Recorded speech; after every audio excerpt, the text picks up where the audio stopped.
नमस्कार, आप देख रहे हैं इंडिया वॉच और मैं हूं आपके साथ स्नेहा सिंह। वक्त हो गया बिजनेस वॉच का, तो चलिए शुरुआत करते हैं बड़ी खबरों के साथ। सरकारी रेलवे कंपनी आरवीएनएल को दक्षिण पूर्व मध्य रेलवे से 221 करोड़ रुपए का बड़ा प्रोजेक्ट मिला है। इसके तहत बिलासपुर मंडल के 15 स्टेशनों पर 2 साल के भीतर आधुनिक सिग्नलिंग और इलेक्ट्रॉनिक इंटरलॉकिंग सिस्टम लगाए जाएंगे। शेयर बाजार में गिरावट और मार्च तिमाही में घटे मुनाफे के बीच ये नया ऑर्डर कंपनी के लिए एक शानदार खबर है। शेयर बाजार में मचे उतार चढ़ाव के बीच सरकारी क्षेत्र की दिग्गज रेल कंपनी रेल विकास निगम लिमिटेड के लिए एक बेहद सकारात्मक खबर मानी जा रही है।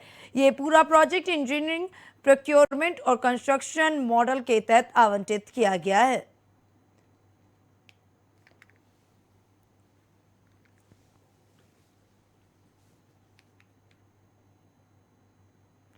बॉम्बे हाईकोर्ट ने एयरटेल और वोडाफोन आइडिया को बड़ी राहत देते हुए सरकार के वन टाइम स्पेक्ट्रम चार्ज यानी कि ओटीएससी वाले आदेश को पूरी तरह रद्द कर दिया। अदालत ने सख्त टिप्पणी करते हुए साफ कहा कि सरकार पुराने लाइसेंस की वित्तीय शर्तों को पिछले तारीख से नहीं बदल सकती। इस फैसले से टेलीकॉम कंपनियों पर लटक रही भारी भरकम देनदारी का बड़ा संकट टल गया। टेलीकॉम सेक्टर की दिग्गज कंपनी भारतीय एयरटेल और वोडाफोन आइडिया को बॉम्बे हाईकोर्ट से एक बहुत बड़ी कानूनी और वित्तीय राहत मिली। अदालत ने केंद्र सरकार द्वारा लगाए गए वन टाइम स्पेक्ट्रम चार्ज को पूरी तरह से खारिज कर दिया। यानी इन कंपनियों के सिर पर कई सालों से लटक रही भारी भरकम देनदारी की तलवार अब हट गई।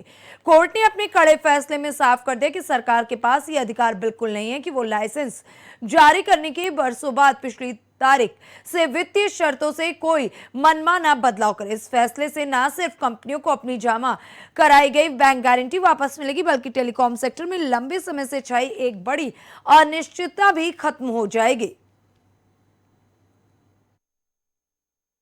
वैश्विक बाजारों में आए एआई तूफान के चलते 26 साल में पहली बार रिलायंस और HDFC bank MSCI emerging market index के टॉप 10 से बाहर हो गए।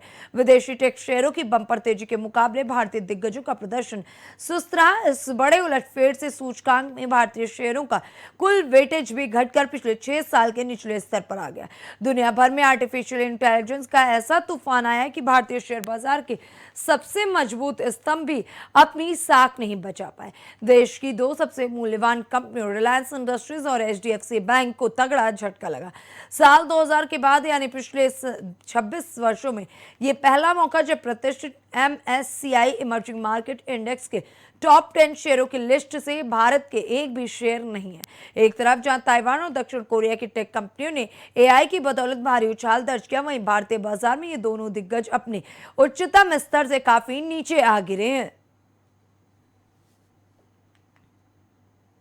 अंतर्राष्ट्रीय बाजार में कच्चे तेल के दाम गिरने के बीच आज देश में पेट्रोल डीजल की कीमतें स्थिर है। सरकारी तेल कंपनियों ने नए रेट जारी कर दिए।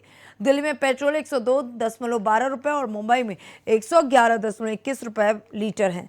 देश में सबसे सस्ता तेल पोर्ट ब्लेयर में है और सबसे महंगा आंध्र प्रदेश के चित्तूर में बिक रहा है। आम आदमी के लिए आज का दिन एक अच्छी खबर लेकर आया। अंतर्राष्ट्रीय बाजार में कच्चे तेल की कीमतों में गिरावट देखी जा रही। सरकारी तेल कंपनियों एचपीसीएल, बीपीसीएल और आईओसीएल ने आज के लिए पेट्रोल डीजल के नए रेट जारी कर दिए। राहत की बात यह है कि आज भी कीमतों में कोई बदलाव नहीं किया गया। ब्रेंट क्रूड फिसलकर $94 प्रति बैरल के करीब आ गया, जबकि वेस्ट टेक्सास इंटरमीडिएट $91 के आसपास ट्रेड करा। पूरे देश की बात करें तो सबसे किफायती दर पर ईंधन अंडमान निकोबार द्वीप समूह की राजधानी पोर्ट ब्लेयर में उपलब्ध है। यहाँ 1 लीटर पेट्रोल की कीमत महज 88.66 रुपए जबकि डीजल 84.56 रुपए प्रति लीटर पर बिक रहा। इसके विपरीत सबसे महंगी दरों का सामना आंध्र प्रदेश के चित्तूर के निवासियों को करना पड़ रहा। चित्तूर में पेट्रोल का भाव 118.34 रुपए के रिकॉर्ड स्तर पर है। डीजल 106.06 रुपए प्रति लीटर के भाव पर पहुंच गया है। भारत सरकार सरकारी नवरत्न कंपनी एनएलसी इंडिया लिमिटेड में ऑफर फॉर सेलिंग यानी ओएफएस रूट के जरिए अपनी 3% तक की हिस्सेदारी बेचने की योजना बना रही। इस कदम का मुख्य उद्देश्य सरकार के विनिवेश लक्ष्यों को पूरा करना और बाजार में कंपनी की पब्लिक शेयर होल्डिंग को रेगुलेटरी नियमों के मुताबिक बढ़ाना। सरकार ने 8 जून को सरकारी कंपनी एनएलसी इंडिया लिमिटेड में 3% तक इक्विटी की बिक्री के लिए ऑफर फॉर सेल की घोषणा की, जिसका फ्लोर प्राइस 303 रुपए प्रति शेयर तय किया गया। शेयरों की बिक्री रिटेल निवेशकों के लिए आज से खुलेगी। Department of investment and public asset management ने कहा कि ओएफएस में 2% इक्विटी का बेस ऑफर शामिल है। साथ ही 1% का अतिरिक्त इश्यू ऑप्शन भी है, जिसका इस्तेमाल ओवर सब्सक्रिप्शन यानी कि मांग से ज्यादा आवेदन की स्थिति में किया जा सकता है। ये कदम लिस्टेड पब्लिक सेक्टर कंपनियों में हिस्सेदारी बेचकर संसाधन जुटाने की सरकार की लगातार कोशिशों का हिस्सा है। ईरान यूएस इजरायल युद्ध के 100 दिनों में भारतीय शेयर बाजार पर बड़ा असर देखने को मिला। निफ्टी 50 में 7% से ज्यादा गिरावट आई, जबकि Tata Motors, IDBI bank, Rajesh exports और अशोक लेलैंड समेत कई शेयर 30% से 50% तक टूट गए। मिडिल ईस्ट में ईरान और इजरायल के बीच छिड़ी जंग को शुरू हुए 100 दिन हो गए। इस जंग का असर भारत सहित दुनिया के कई देशों पर साफ तौर पर देखा गया। शेयर बाजार धड़ाम हुए, भारत का रुपया कमजोर हुआ। इस बीच भारतीय मार्केट में भी कुछ ऐसी कंपनियां जिनके शेयर काफी कमजोर टूट गए, कुछ की कीमत आधी रह गई, यानी करीब 50% की भारी बिकवाली देखने को मिल चुकी है। हालांकि बीच बीच में शांति समझौतों की उम्मीदों से बाजार को थोड़ी राहत भी मिली। वैश्विक स्तर पर सेमीकंडक्टर और टेक सेक्टर में जारी मंदी और बिकवाली के दबाव के कारण दक्षिण कोरिया का मुख्य सूचकांक कोस्पी 9% तक टूट गया।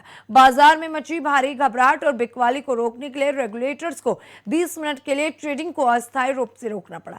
इस गिरावट में दुनिया के सबसे बड़े चिप और टेक निर्माता कंपनियों में शुमार सैमसंग इलेक्ट्रॉनिक्स और एसके हाइनेक्स के शेयरों को सबसे तगड़ी चोट पहुंची। सोमवार को दक्षिण कोरिया के बेंचमार्क कोस्पी में जबरदस्त गिरावट आई और ये 8.23% लुढ़क गया। इसका सबसे बड़ा कारण आर्टिफिशियल इंटेलिजेंस से जुड़े शेयरों का गिरना रहा। वास्तव में कॉस्पी इंडेक्स सेमीकंडक्टर शेयरों पर काफी डिपेंडेंट हो गया था, जिनके गिरने से पूरे शेयर बाजार में खलबली मच गई। खास बात तो यह कि जब कॉस्पी में 9% तक की गिरावट देखने को मिली तो 20 मिनट के लिए ट्रेडिंग को रोकना पड़ा। कॉस्पी पिछले हफ्ते के रिकॉर्ड हाई से लगभग 14% तक नीचे आ चुका है। शेयर बाजार की सुस्ती के बीच मिड कैप बैंकिंग सेक्टर में रौनक लौट आई है। तकनीकी चार्ट पर आरबीएल बैंक और फेडरल बैंक ने बड़े ब्रेकआउट के साथ शानदार तेजी के संकेत दिए। दोनों शेयर अपने अहम मूविंग एवरेज को पार कर चुके हैं। जानकारों के मुताबिक इनमें आगे भी बड़ा मुनाफा बन सकता है, इसलिए निवेशक इन पर नजर बनाए रखे। शेयर बाजार में पिछले कुछ समय से बैंकिंग सेक्टर का हाल काफी सुस्त रहा है, लेकिन अब बाजार की हवा का रुख थोड़ा बदलता हुआ नजर आ रहा है। तकनीकी चार्ट्स का विश्लेषण करें तो आरबीएल बैंक और फेडरल बैंक ऐसे दो खास शेयर बनकर उभरे जिन्होंने अपने कई अहम पड़ावों को पार कर लिया है। दुनिया की बड़ी लिकर कंपनियों में से एक कार्लसबर्ग भारतीय बाजार की जबरदस्त ग्रोथ को बुलाने के लिए $700 मिलियन का आईपीओ लाने की योजना बना रही। भारतीय प्राइमरी मार्केट में जारी बूम के बीच ये विदेशी कंपनियों के बढ़ते भरोसे को दिखाता है। कंपनी जल्द ही इसके लिए सेबी के पास ड्राफ्ट पेपर्स फाइल कर सकती है। दुनिया की 180 साल पुरानी बियर बनाने वाली कंपनी भारत के शेयर बाजार में डेब्यू करने जा रही। जी हाँ, भारत में कार्लसबर्ग एक पॉपुलर बियर ब्रांड मानी जाती है। इन लोगों के नाम ना बताने की शर्त पर कहा कि इस संभावित लिस्टिंग में $700 मिलियन तक जुटाए जा सकते हैं। ब्लूमबर्ग की रिपोर्ट के हवाले से सूत्रों ने बताया कि कार्लसबर्ग इस प्रस्तावित शेयर बिक्री के लिए कोटक महिंद्रा कैपिटल कंपनी और JP Morgan Chase and company और सिटी ग्रुप इंक की लोकल यूनिट के साथ काम कर रही है। क्या 30 जून से कागज के नोट बंद हो जाएंगे? सोशल मीडिया पर चल रही इस खबर को सरकार ने पूरी तरह फर्जी बताया। पीआईबी ने स्पष्ट किया कि रिजर्व बैंक ने ऐसा कोई फैसला नहीं लिया। आपके पास मौजूद नोट पूरी तरह वैध रहेंगे। किसी भी अफवाह पर भरोसा ना करें, केवल आधिकारिक वेबसाइट पर दी गई जानकारी को ही सच माने। अगर आपने भी सोशल मीडिया पर यह खबर पढ़ी तो उनकी जगह प्लास्टिक की करेंसी आने वाली, तो जरा ठहरिए। भारत सरकार प्रेस इंफॉर्मेशन ब्यूरो ने इससे वायरल दावे को पूरी तरीके से फर्जी बता दिया और पूरी स्थिति को स्पष्ट कर दिया है। हालांकि उन्होंने बता दिया है कि ऐसा कुछ भी होने वाला नहीं है। आजादी के बाद के शुरुआती दौर में कमी से निपटने और हैवी इंडस्ट्रीज को स्थापित करने पर ज्यादा जोर दिया गया, जिससे अनजाने में ही कंज्यूमर टेक्नोलॉजी आम लोगों की पहुंच से दूर रह गई। आज का गवर्नेंस मॉडल बड़े पैमाने उन्हीं खास लोगों को सुविधाओं को आम लोगों तक पहुंचाने का काम कर रही है। प्रधानमंत्री नरेंद्र मोदी भारत के सबसे लंबे समय तक सेवा करने वाले लोकतांत्रिक रूप से चुने गए प्रधानमंत्री के तौर पर जवाहरलाल नेहरू से आगे निकलने के ऐतिहासिक मुकाम पर पहुंच गए। 20वीं सदी के मध्य के शुरुआती दौर से लेकर आधुनिक भारत के डिजिटल इकोसिस्टम तक का सफर रोजमर्रा की जीवन शैली में आए जबरदस्त बदलाव को उजागर भी कर दिया गया है। हालांकि ये बहुत बड़ी उपलब्धि भी मानी जा रही है।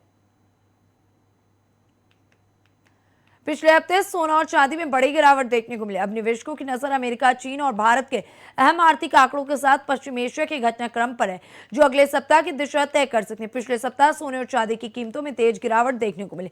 घरेलू और अंतर्राष्ट्रीय बाजारों में बिकवाली के दबाव के चलते दोनों कीमती धातुएं कमजोर रही।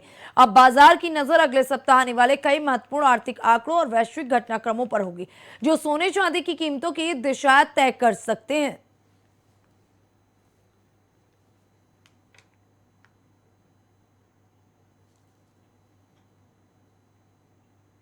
फिलहाल बिजनेस वॉच में बस इतना ही। देश दुनिया के ऐसे तमाम बड़ी और अहम खबरों को देखने के लिए बने रहें इंडिया वॉच के साथ।